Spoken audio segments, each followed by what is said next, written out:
It was in a season where my husband and I, we were believing for a child. And it had been prophesied for years. This is God's will. This is God's will. So we went for a year. I would fly to Houston. I live in South Carolina. Fly to Houston once a month to clear up endometriosis in my body. So we just did this for a year, believing God's gonna do what he said. It's his will.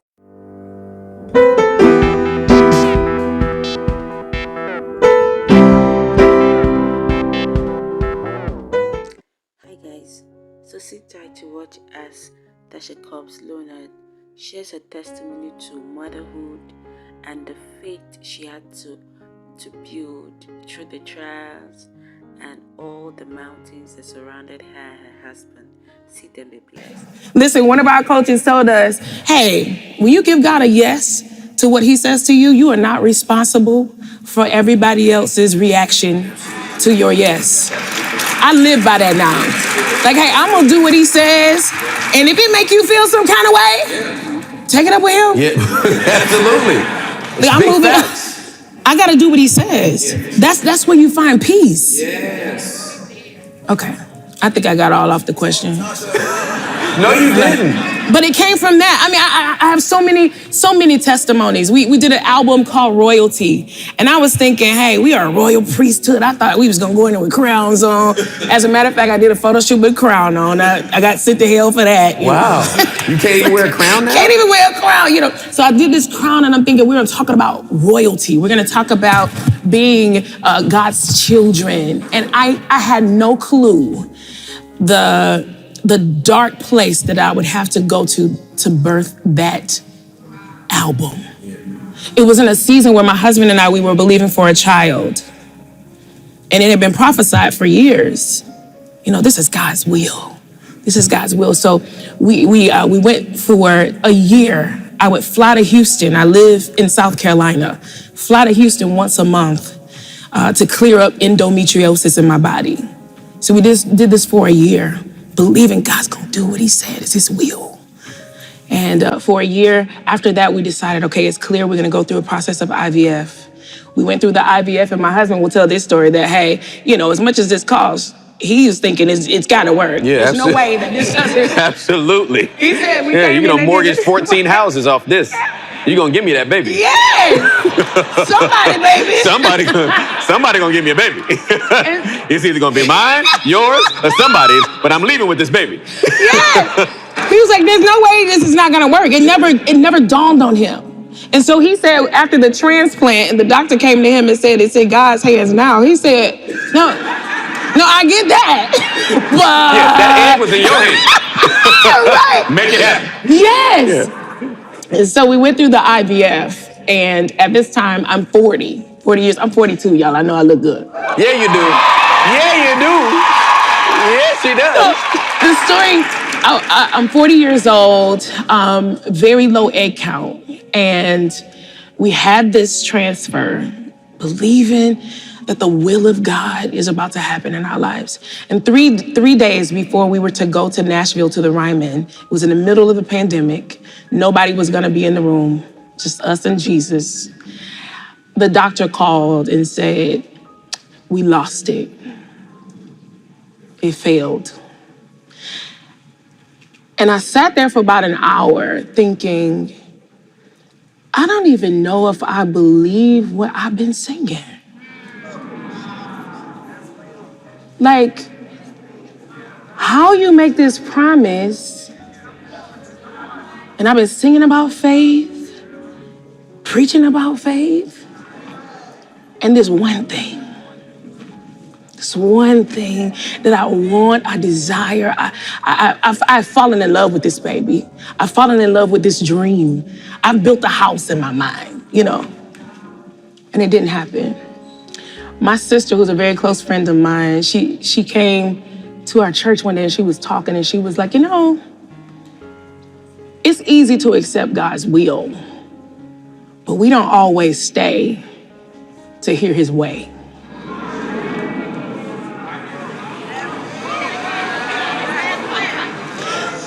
So we went through all the processes because We wanted to create it the way. It was the way. It was our way. We got back home after recording that album, and if you watch the videos, now you'll be able to see it from me telling the story. I was in pain, bloated. They had these things strapped around me. I didn't go to any rehearsals. I went to one rehearsal, and our team didn't know what we were going through. And they literally, it's so good to be surrounded by people who pray. When I walked in the room, they immediately could sense. And I mean, the moment turned into intercession. I don't care if we learn these songs, Tasha. Whatever's going on with you and Kenny, that has to lift today. I wasn't even planning on going to rehearsal. I don't know if I'm gonna do this recording. And so we would sing songs about being his royal priesthood. And here I am with shattered faith.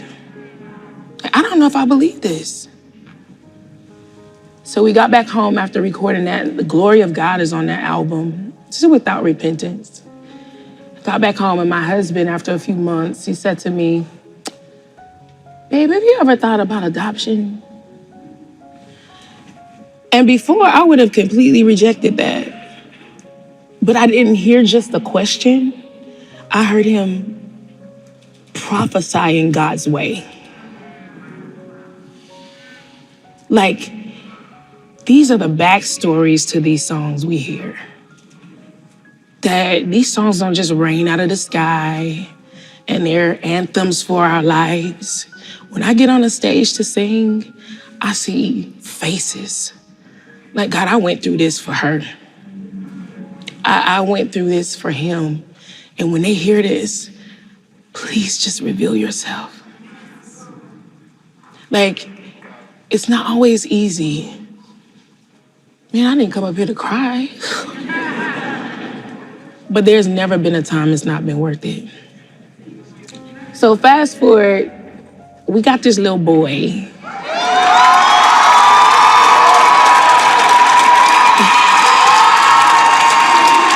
He looked like us. He talked like us, walked like us, plays every instrument. He's a athlete. He preaches. We don't know what he's saying yet, but it is anointed. He has a podium that he brings out with his little laptop. His name is Asher. He's the happiest baby. And the story behind that is we went through this, what is it called, babe? An agency that assigned us this lady who was, she was an angel. I mean, an absolute angel. I can't tell you the miracle of this story. It's 2 days after we finished our paperwork. She said, hey, this could take 2 years, 4 years for some families. Sometimes it never happens. I gotta be honest with you, but we're gonna remain in prayer. 2 days later.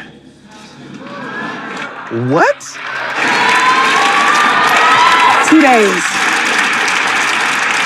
She called and said, I've never had this happen in 20 years of my career. She said a mother just walked into an agency in Louisiana, and everything about this baby matches your profile. She said, I can't guarantee you anything. There are 7 other families who could be, it was a closed adoption, so 7 other families who could be chosen. But she said, here's what I hear the Lord saying. She said, oh, y'all gotta hear this. She said, I want Kenny to sit and write a letter to the mother, handwritten, and tell her your story. Tell her how you've been trying for years and how you're prepared for this baby boy. And he sat down and he wrote the letter the next day. They screenshot it and sent it to her. She read the letter, and we had a chance to talk to the birth mother. And we asked her, hey, you know, we're just wondering, out of all of these families, because she chose us the next day, by the way. She said, out of all of these families, what made you choose us? And she said, I sat down and I read your letter. And she said, the baby started kicking. Don't do that. She said, I didn't choose you, he did. And Our baby was born 1 month later. This was in May. We got Asher in June. Because, can I tell you this too, for those of us who have platforms and you have to endure hardness as a good soldier sometimes, he's not gonna leave you out. Like, we can minister hope and blessings and a future to people, and sometimes you can feel like, man, I feel like I'm neglected. He's not gonna leave you out. We went through that season so that we can minister to people who were in that season. But God is saying, now that that season is over, let me show you my way. Yeah, he always comes through.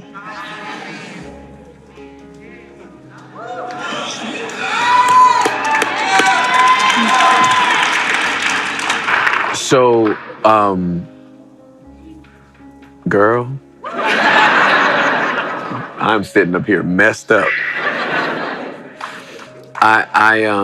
And this is also like very weird for me because I'm used to doing this in my living room with no shoes on.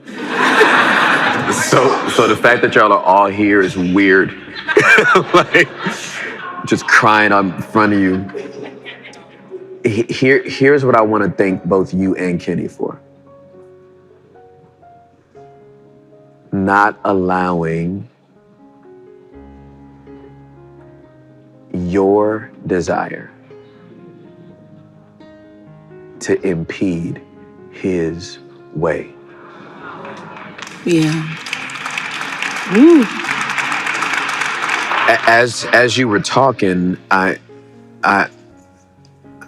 can't help but to say this, but everybody knows this already. I see everything in pictures. They know that.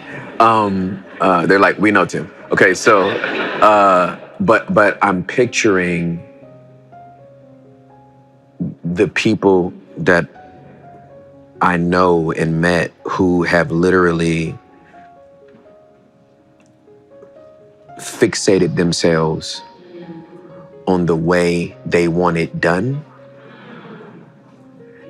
And God's like, as soon as you let that go out, I will give you something. And they're white knuckling it like, if it doesn't happen this way, then I don't want it. And then God's like, then hold on to what you got. And I'm just commending the two of you for not allowing a beautiful desire that you lay before the feet of Jesus to impede you from his will, his way. Scripture says, unless the seed falls into the ground and dies. Sometimes we're putting stuff before the Lord, but we're not letting it die. And we keep coming back to him going, raise it up. And he's like, it ain't dead yet. I can't resurrect what you won't let die.